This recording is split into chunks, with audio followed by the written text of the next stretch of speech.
In the previous episode, we discussed how, in a time without written language, Cangjie, as a historian, not only worked tirelessly but also struggled to pass on knowledge and experience to others. Everything had to be figured out on one's own. One day, the patterns on a turtle's shell unexpectedly inspired Cangjie to create written characters. From that day onward, Cangjie began to carefully observe the world around him. The shapes of the sun and moon, the appearance of birds, beasts, insects, and fish, human movements, the forms of objects, and the postures of plants and trees. It is said that Cangjie had 4 eyes, making his observations more detailed than others. He discovered that everything had its own unique features, which became increasingly fascinating to him. Next, Cangjie began using lines to create symbols representing each object. For example, the sun radiates light in all directions, so he used this pictograph to represent the sun.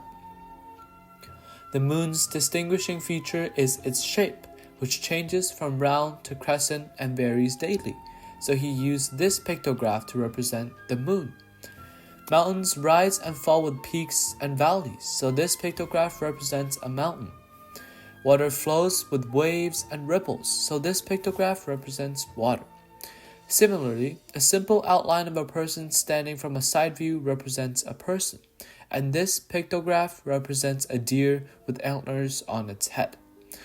The more Cangjie created, the more excited he became. He realized that by combining several images, he could express more complex ideas.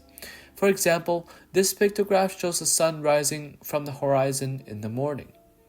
This pictograph represents a hand drawing a bow to shoot an arrow. The most ingenious part was that by linking these pictographic characters together, he could record complete events. For example, these pictographs strung together indicate that in the morning, a person shot a deer. This is how the earliest Chinese pictographs were invented. From then on, Cangjie's work of recording major events became much easier.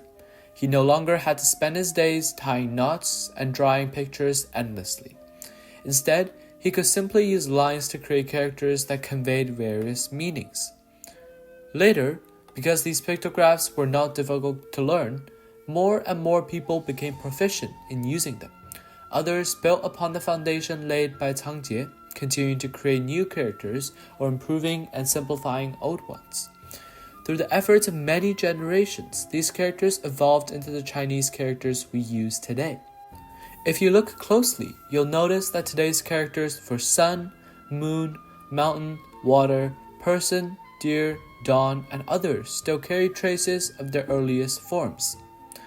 Legend has it that after Cangjie created writing, fragrant rice suddenly fell from the sky, as if celebrating the birth of writing, which gave humanity a tool for spreading knowledge and creating civilization. That night, however, intermittent cries of ghosts and monsters were heard from the darkness, as if lamenting that with the advent of writing, humanity could escape the dark ages, no longer be controlled by superstitions, and courageously forge ahead. Perhaps Cangjie, with his 4 eyes, had already seen this bright future. As Chinese culture spread, Chinese characters gradually became an important part of the world's cultural heritage. In this cultural exchange, China's 4 great inventions, the invention of paper, printing, the compass, and gunpowder, played a crucial role. In particular, the invention of paper and printing not only accelerated the spread of Chinese characters, but also enabled the broader transmission and preservation of Chinese civilization. These inventions were not just technological breakthroughs, they were also powerful drivers of human civilization's progress. Stay tuned for the next episode of Fly With Me, China's 4 Great Inventions.